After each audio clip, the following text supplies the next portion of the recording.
Hello everybody, I'm here today to tell you my top 10 favorite books of 2023. Usually I do like a top 5, bottom 5, or like a whole video for favorites and least favorites, but this year I'm just kind of wrapping it all into one video because I mostly just want to talk about the books that slapped this year, am I right? So we're going to talk about those, and I have a few honorable mentions and a few dishonorable mentions, but I only have 2, so spreading less negativity, positivity is the way to go. So let's just start out with those honorable mentions. My first honorable mention is Yellowface by R.F. Kuang. I gave this 4.5 out of 5 stars, and it's my favorite R.F. Kuang. I've read The Poppy War and Babel, and while I love those, I gave both of those 4 stars. I don't know, something about Yellowface, I described it in my review as being on one of those like centrifuge rides at like a state fair, those like spinny, like I literally felt like I started that book and I could not stop. It was it was like a train wreck that I had to watch, and I read it in like 24 hours. It was so good and like perfect. Like she executed exactly what she wanted to do and say with that book.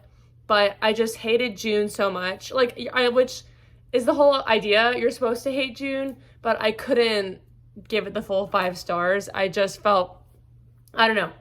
It's not even that there was something missing. I don't know if I could call it an all-time favorite 5-star when you just hate the main character so much. I don't know if that makes any sense, but it's a masterpiece. Go read it. I'm very excited to read the rest of it. Well, excited is the wrong word because I know it'll be upsetting, but I'm definitely anticipating reading the rest of the Poppy War trilogy. So then my second honorable mention is Imogen, obviously, by Becky Albertalli. This, I don't know, like my expectations were like pretty mid for this one because I've really enjoyed some of Becky Albertalli's stuff, and then like thought some of it was like mid, but this like really surprised me. This was super cute. I didn't even say what Yellowface was about. Whoopsies. Yellowface, I'm actually sure most people know what this is about, but essentially this woman named June, she's an author, and then let me see if I can remember exactly. She's an author and she has this best friend who's a more successful author, and the best friend is Chinese American, and she dies, the Chinese American best friend, and June, the main character, steals her manuscript that was about to come out and was going to be this like big hit, and she edits it and sells it as her own book. And then it's this really interesting story about like racism in publishing and Yellowface, and I don't know, it was just super compelling. Anyway, back to Imogen, obviously. This book is about this girl, and if I remember correctly, it's like the summer before college, the year before college, and she's visiting her friend at college who's like a year older than her, and she really just goes on this self-discovery journey, figuring out that she might like girls as well as boys. And it was so good. I thought it was so insightful and heartwarming, and the little romance was so cute. I was like kicking my feet and giggling. It was so sweet. I really loved that one too. Dishonorable mentions, I have 2. The first one is, I think it's called Keeper of Souls by Kylie Lee Baker. I think that's it. The cover will be right here.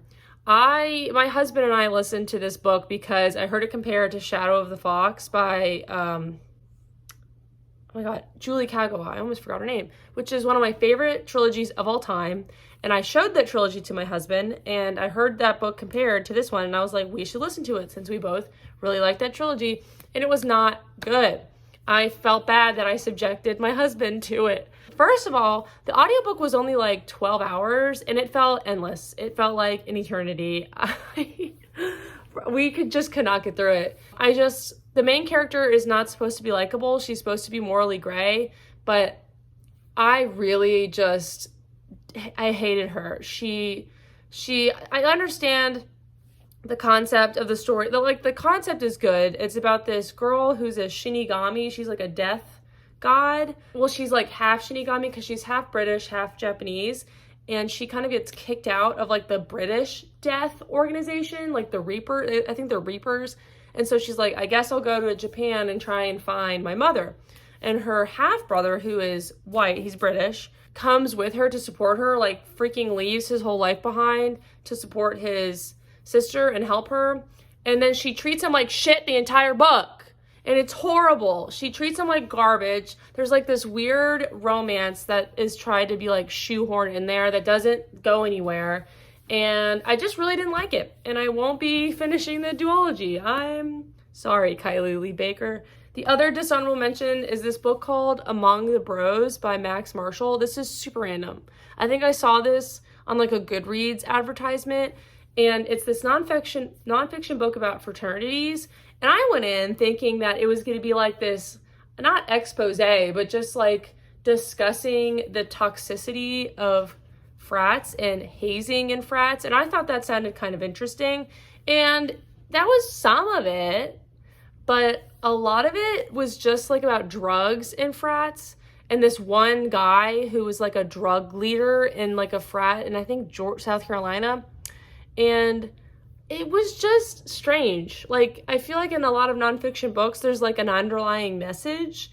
And this underlying message was almost defensive of this toxic, frat, sexist, drug behavior, like racist people in frats. And I don't know, I wanted it to be more about a discussion about how like the toxicity of frats and maybe like, I mean, we could also have a discussion about how not all frats promote this behavior, but it just wasn't like that. It felt very defensive of like the Southern white boy, and I did not like that at all. It was not good.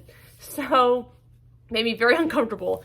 So yeah, that book, that's on the dishonorable mentions. But here we go. We're into the top 10. We're gonna kind of go through these quickly because I'm already 7 minutes into this video. So I did have these in an order, and they're all out of order. So I'm just going to mention my favorite last because there is a definitive favorite, and we're just going to go through the other ones randomly because they are all kind of interchangeable somewhat. But number 10, I will put, hold on, I don't have a couple of these with me, so I had to write them down. I'm going to put Wrong Place, Wrong Time by Gillian McAllister. Gillian? It's not Gillian. It's definitely Gillian McAllister. I don't know why I always try and say Gillian like a dummy. This is a thriller about this woman who watches her son stab somebody. I don't know why I did the motion for stabbing. Let's not do that. Watches her son stab somebody, and then she wakes up the next day, and it's like the day before, and she's like going backward in time to try and figure out like why her son did this, like what's going on. I don't know. This book really surprised me. This is one of the only 5-star thrillers I've given out. I think I just really like it when a thriller is about a couple or a family, and it's not even that I like domestic thriller. I mean, I guess this is a domestic thriller, but I don't really like it when the husband and wife, like they're this central, I'm not describing this well. I think I like this book so much because the couple liked each other and loved each other, and while they were going through this, like she was finding things out about her husband and everything, it wasn't like they were being torn apart, I guess, if that makes any sense. I don't want to spoil it and tell you any more than that. But I could tell that they loved each other, and like their marriage wasn't like their marriage falling apart wasn't the thrilling aspect of the book, if that makes any sense. I don't think it does, but hopefully you kind of understand what I'm saying. But I really love this. I gave it 5 stars. Next up is Into Thin Air by John. I forget exactly what his last name is. He's very famous. He's a very famous journalist. He wrote this. This was a very famous book. It's about the 96 Everest incident. I love this book. I thought it was really well written. I think Mr. John is a bit full of himself because there'd be parts of this book where he'd be like, I am an amazing climber, but I could forgive him because I guess he is an amazing climber because he climbed Everest. I really like this book because I didn't realize that he was there when this incident happened. When I got the book, I thought it was just him like talking about it because he has other books like Under the Banner of Heaven where he like talks about Mormonism and like the murders and everything, but I didn't realize like he was there. So that was just really interesting to read about. This book just fascinated me. So that is I think I only have that one nonfiction on my top 10, but it was great. I highly recommend that book. So next book is Borrow My Heart by Casey West. I adore Casey West. Her books are usually at least 4 stars for me. Most of them are 5 stars. This one, the only thing I didn't like about it is it's very short. It's like almost It's like barely 250 pages. But this was just like a cute little rom-com about this girl who pretends to be this guy's blind date, and then they are trying to like do this campaign for like the SPCA in their area to get dogs adopted. And it's so cute, and it was just an easy 5-star for me, an easy favorite. I love all her books. I will read anything she puts out. So if you want like a quick, literally super quick, I read this in like 24 hours, super quick beach read, definitely pick this one up. Next, we are going to talk about this one. We're going to talk about The Winter Soldier by Mackenzie Lee. I talk a lot about this in my Summerween video. I read this for that readathon. I know Mackenzie Lee has gotten herself in some trouble in the past, but I can't lie, I freaking love this. Enough that I went out and like bought my own copy immediately after reading it because I read it as a library book. I love Bucky. I love The Winter Soldier. I picked this up on like a whim because I was like, I'll just have this like fun little read with The Winter Soldier in it. And I am obsessed with this. Like, I want to reread it. Like, I absolutely loved it. It's not exactly the backstory of his that's in the Captain America movies. It's slightly different, but I absolutely loved it. Yeah, 5 stars. Next, let's talk about these two. I have one more continuation of a series, but we'll talk about the other two right now. So the first one I have is The Trials of Apollo, The Tyrant's Tomb by Rick Riordan. This is book 4 in the Apollo series. I read books 3 and 4 this year, and I loved this one. This one and book 1 are my 2 favorites in the series. Books 2 and 3 were still great, but the first one and this one really stood out to me. This is the series that takes place after Percy Jackson and after Heroes of Olympus. So unfortunately, you have to read all of those or you'll be spoiled for this series. But this is about Apollo. He gets turned into a human and he goes on very similar Percy Jackson-esque quests.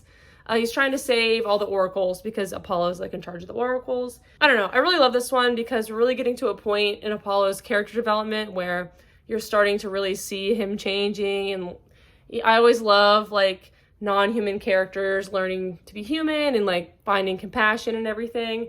I'll talk about this more in my goals video, but I really want to read the last book this year. But I have this like deal with myself that I have to finish his Egyptian trilogy first because I'm so looking forward to the last book in this series. I know it's going to be 5 stars. I'm so excited for it. So yeah, this was fantastic. If you've like caught up and you just haven't read this series, I think it's absolutely worth it. So nostalgic for me, who read Percy Jackson as a kid and Heroes of Olympus as a tween, and so nostalgic and so funny, and I love it. All right, and the other continuation of the series is Oathbringer. I always want to say Oathbreaker, but it's Oathbringer by Brandon Sanderson. This was an easy 5-star. This book took me forever to read because it's enormous. This is the longest book I've ever read in my life. And when I read the 4th one, that will be the longest book I've ever read in my life. But this is the 3rd book in the Stormlight Archive series, which I always like to say is Brandon's like magnum opus. It is incredible. I love the characters in here so much. This one I don't think is quite as good as books 1 and 2. But that's not really saying much because it's still incredible. I think Dalinar's arc in this book is so good. To give you like the lowdown on this series, because there's a lot I could talk about, is it's basically about these magical protectors kind of coming back around. You know, they were they're in like this mythology. They were around a really long time ago, and now they're kind of starting to come back as this war with this other species is happening. That's kind of the 1-sentence summary that I could come up with, but there is way more happening than just that little pitch. Loved it. This was more like a 4.75 because it wasn't quite as good as the other 2, but still fantastic. All right, we have 4 left. The next one I'm going to talk about, I don't have with me because my sister is borrowing it, and it's Project Hail Mary by Andy Weir. This book is incredible. I saw recently that people were putting this on their worst books of 2023, and I don't understand. Like, almost every single person I've ever talked to or seen on YouTube loves this book, and they're right. It's so good. It is very similar to The Martian. Like, I wouldn't say you should read them back to back, but in the way, the tone and the way that Andy Weir like explains science to you, it's very accessible in my opinion. But the friendship this book has between the main character and another character, I'm not going to say too much about it because I went in not really knowing anything, and I think that is the exact way you should go in. But it's fantastic. It's so wholesome and warm, and just read this if you're ever feeling down on a rainy day. It's so good, and I flew through it even though it's like a 550-page book. So amazing. All right, we're to the top 3. I would say these are probably the realistic top 3. Maybe Project Hail Mary could substitute one of these, but these are definitely the top 3 of the year. First, or top 3 or 4, you know what I mean. Next up is Iron Widow by Xiran Jay Zhao. I loved this book. It's probably my favorite YA I read all year. I cannot wait for the sequel to come out in April. This is about this girl in this like futuristic world that's also kind of like feudal China. She is like submitted, submitted is the wrong word, but she's like forced to go. No, she doesn't go forcibly. She chooses to go. I can't remember exactly how that happens, but basically she has to fight in these like mecha machines with another guy, but then she kills that guy. Is that in the synopsis? Yes. She kills the guy. So she's paired up with this other guy named Li Shimin, who is like because it has to be like a guy-girl pairing in these mecha machines.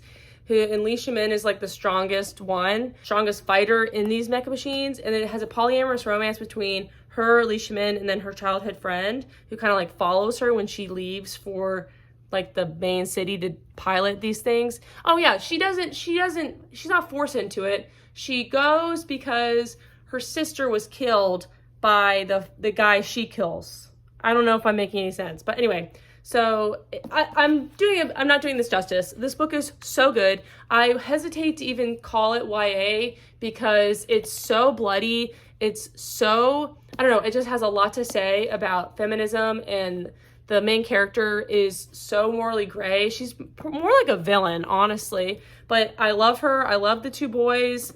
They're literally like, yeah, just do whatever the fuck you want, kill whoever you want, we're gonna be here to support you. And I'm like, I like that energy. I loved Li Shimin.